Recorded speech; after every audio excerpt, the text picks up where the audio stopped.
जय श्री कृष्णा। बहनों भाइयों, आज हम चर्चा करेंगे सबसे सुंदर ग्रह शुक्र की।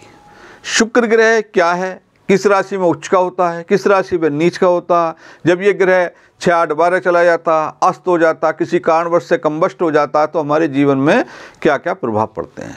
और मैं उनके लिए विशेष कहना चाहता हूं जो मेरी क्लास अटेंड करते हैं, इस वीडियो को अवश्य देखें, क्योंकि जब मेरी कोशिश रहेगी कि मैं हर ग्रह की एक एक वीडियो बनाता रहूँगा, जिससे जब आप इनके कारक तत्व समझेंगे तो आपको अपने ज्योतिष देखने में बड़ा आसानी रहेगी। आज हम वर्णन करते हैं, चर्चा करते हैं शुक्र के विषय में। शुक्र क्या है? एक बहुत सुंदर ग्रह है। नृत्य का, संगीत का, गायन का, आनंद का, लग्जरी चीज़ों का, ब्यूटीफुल का, सुंदर सुंदर जितने फ्लावर होते हैं, पुष्प होते हैं, इनका कारक शुक्र है। आपको बताऊं, शुक्र मीन राशि में उच्च का हो जाता है, कन्या में नीच का हो जाता, 27 डिग्री में उच्च का हो जाता। आज हम चर्चा कर रहे हैं कि इनके प्लेसमेंट की, ना हम कोई राशि देख रहे हैं, ना कोई अस्त देख रहे हैं। ये तो मैं आपको एक साधारण बात बता रहा हूँ। यदि किसी कारणवश लड़कों की शादी में विलंब हो रहा है, सप्तम भाव में स्थित शनि या और ग्रहों का तो महत्व होता ही है, लेकिन सबसे ज़्यादा महत्व होता है शुक्र का। जैसे कि लड़कियों के लिए यानी कि बिटियाओं के लिए बृहस्पति का। यदि किसी कारणवश बिटियाओं की कुंडली में बृहस्पति कंबस्ट हो जाता, ये 16, 17, 18 फैक्टर होते हैं, राहु केतु एक्सिस में हो जाता है, नीच का हो जाता, प्लेसमेंट खराब हो जाता है, तो जैसे बिटियाओं की में संतान में, एजुकेशन में, कैश इन हैंड में और शादी में विलंब आ सकता है, परेशानी हो सकती है, उनके विचारों में मतभेद आ सकता है। आइए आज हम चर्चा करते हैं शुक्र की विभिन्न स्थानों में बैठकर ये कैसे कैसे फल देता, ये हमारे चरित्र का सूचक होता है। यदि किसी कारणवश ये हमारे गलत इनने प्लेसमेंट बैठ गए तो ये हमारे चरित्र में बदनामी का भी सूचक हो जाता है। हमेशा ध्यान रखो, आपको जो मैं नियम बता रहा हूँ, ये वो नियम होते हैं कि ये कम से कम 90% लगते हैं। 10% तो ईश्वरीय कृपा पर छोड़ दो। कोई आदमी पूजा पाठ ये दान कर रहा है, उसके अलग हिसाब किताब हो जाता है।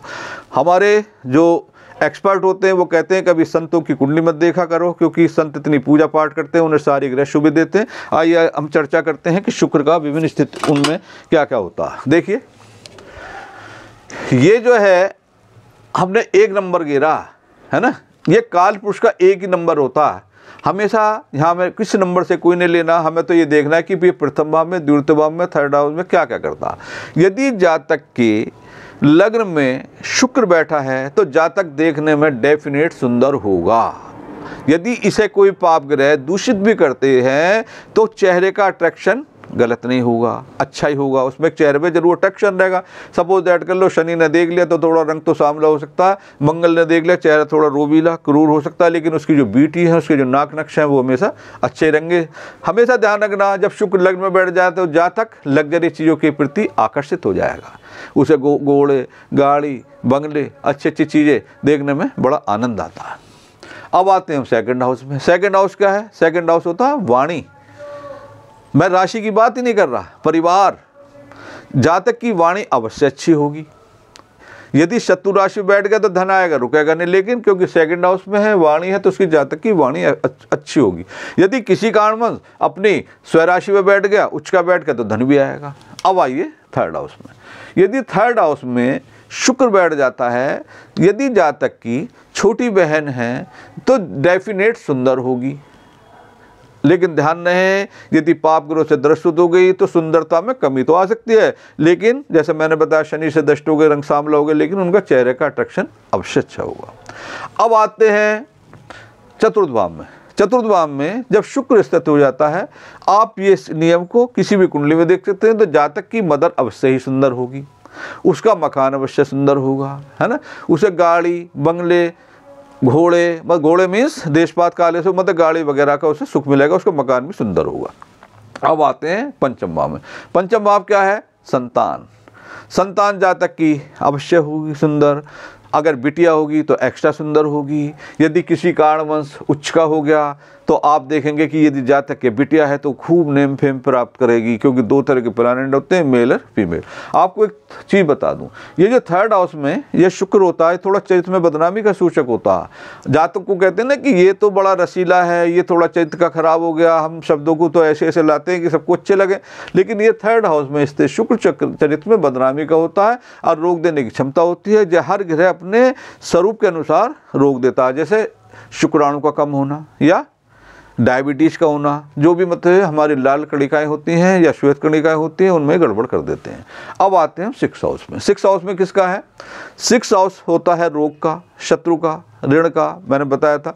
तो 6th हाउस में स्थित शुक्र जातक को जो बदनामी देगा वो फीमेल देगा, यानी चरित्र जातक का बिगड़ जाएगा, उसके द्वारा बदनामी होगी और फीमेल के द्वारा नुकसान का भी भय बना रहेगा। अब आते हैं 7वें भाव में। 7वां भाव क्या है? स्पाउस का होता है। स्पाउस जातक की डेफिनेट सुंदर होगी यदि उसकी स्थिति सही है। यदि पाप ग्रह से ग्रस्त होगी, चेहरे में एक अट्रैक्शन जरूर होगा, लेकिन ध्यान रखें 7वें भाव में स्थित शुक्र भी चरित्र में बदनामी का भय बना देता है।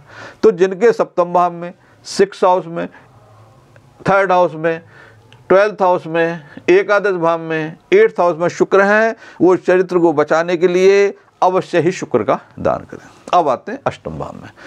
8वें भाव में जब शुक्र आ जाता है तो जातक में बाधाएं स्त्री के द्वारा प्राप्त होती रहेंगी, क्षेत्र में बदनामी का भय बना रहता, सामाजिक प्रतिष्ठा उसकी स्त्री के द्वारा खराब हो सकती है और ऐसी ऐसी बाधाएं होंगी जिनमें फीमेल का विशेष सहयोग रहेगा। तो इसके लिए शुक्र का दान अवश्य करना चाहिए। हमेशा ध्यान रखें, हम जो ये कर रहे हैं ये नहीं कहते नब्ज ग्रह। ग्रह कब देते हैं अपना पूर्ण? महादशा, अंतरदशा, अंतरदशा, सूक्ष्म दशा में। हम केवल महादशा, अंतरदशा, अंतरदशा में जाते हैं।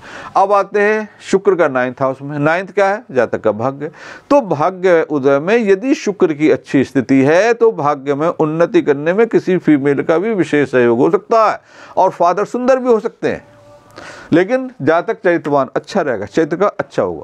और आपको एक बात और बता दूं, यदि कोई मेल फीमेल की तरफ आकर्षित नहीं होता है तो समझ लो कि उसके शुक्र में जरूर गड़बड़ है। इससे आगे मैं कहना चाहता नहीं हूं। अब आइए 10th हाउस में। तो 10th हाउस क्या है? जातक का प्रोफेशन है।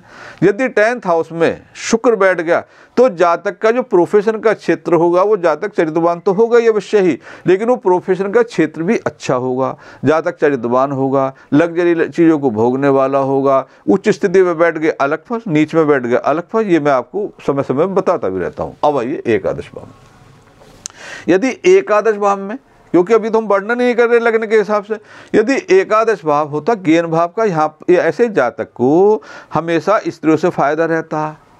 यदि माना मेष लग रहे तो दूर थे, सप्तमेश एकादश में बैठ गए तो उसकी वाइफ के द्वारा भी हमेशा उसे फायदा रहेगा। लेकिन यहाँ एकादश भाव में स्थित शुक्र रोग देने की क्षमता रखता है, जो भी शुक्र की कारक तत्व है, जैसे शुगर है, मैं बताता रहता हूँ।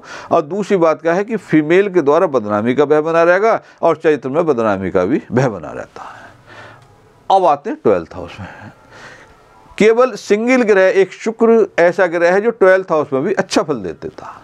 क्यों? क्योंकि इसे शय्या सुख कहते हैं। जातक आराम से सोता, अच्छी निंद्रा लेता है, आनंद के जीवन में स्वप्नों में अच्छी अच्छी बातें सोचता रहता, क्योंकि इसे शय्या सुख कहते हैं। ये जीवन का हमारा आखिरी क्षण होता, क्योंकि शुक्र एक सुंदर ग्रह है, लग्जरी चीज़ों का कारक है।